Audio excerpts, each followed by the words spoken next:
The man that many black men are hailing as hero is so sad and pathetic in our culture, in our black culture, that people that abuse us verbally, physically, emotionally will consider them to be hero.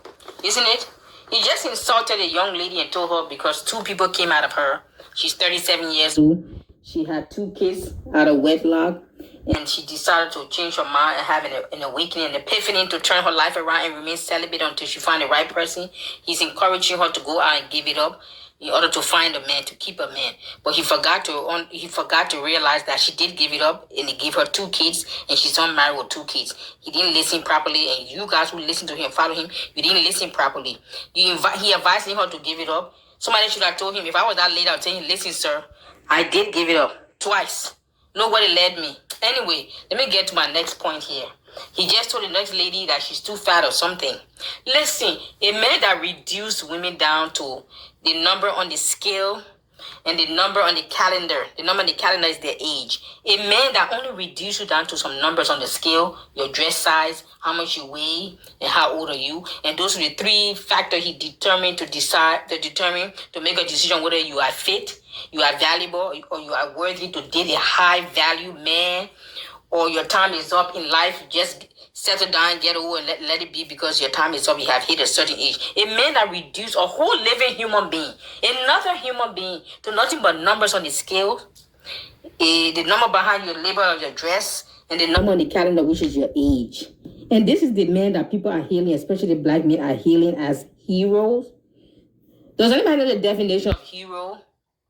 Or we, the black race, we are so emotional, so sentimental that we don't think with our head, we think with our heart, which is called emotions and sentiments, that we allow somebody like this to say I don't know whose hero he is because he ain't mine.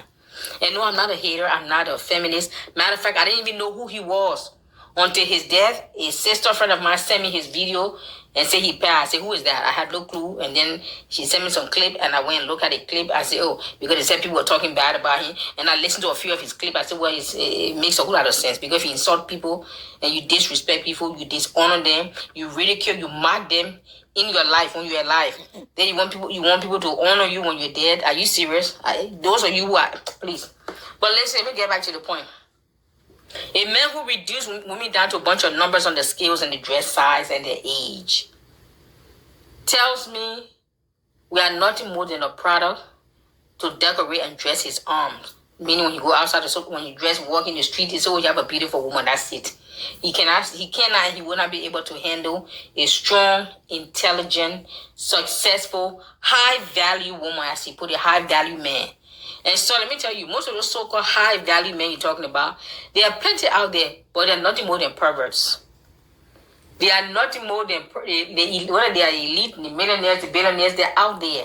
You hear all these, what do you call it? Is it called girls or show girls, that high-class lady that, now, is it hooker? Anyway, when they have those agencies where the wealthy men call for girls to go to the house, you know what I'm talking about. They have a name for it. Those are your high-value men.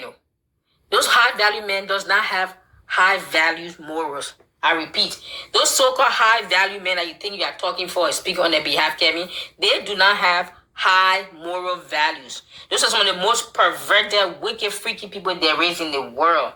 You say, how do I know? Just go to, all you got to do is watch the thing on YouTube, the news. They will tell you, oh, the billionaires got this hooker girl. There's a word they got for you. I can't remember. My mind just went. Is it called girl or show girl? Anyway, it's out there. Just look for the videos. But the point I'm making here is, your high-value men that you are recruiting for, Kevin, or you think you are speaking on their behalf, they don't have high moral values. No, they don't. Some of them have wife at home, and there's something they call it. Is it swinging or swingers club or something? I need to get all my words together. I'm not part of that group, so of course I won't get it right. But you get my point. Mm-hmm. It's so sad that Kevin used to tell these women, you will die alone. You will die alone. You will die alone. You will die alone. And look how he died. Sad, sad, sad. Not even in his own bed, not even in his own house, not even around family members and friends, but in the hotel room, a total stranger. And you guys, and this man came to be a relationship guru and giving advice that did not even work for him. He's twice divorced.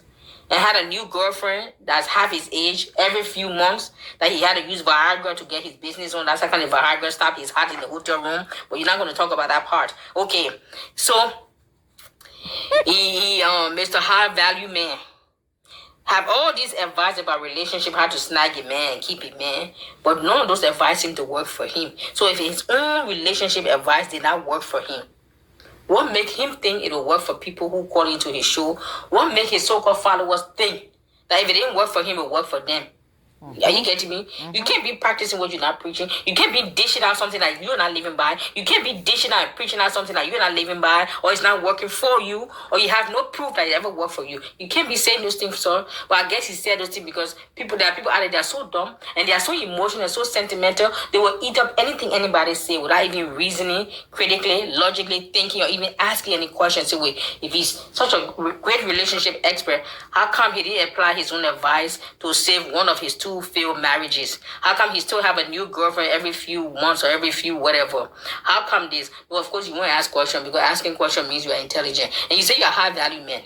I'm sure high value men ask questions, unless the so-called high value men have low values when it comes to life choices and decision and mates. Thank you. Oh, okay. We don't play that shit on my channel. You get your big fat ass on somewhere then. I don't deal with you big sassy ass broads with 2 kids. Talking about celibate? You need to be trying to get that shit away to secure a man. What do you weigh? That's none of your business. I told you I was fat. Oh, okay. We don't play that shit on my channel. You get your big fat ass on somewhere then.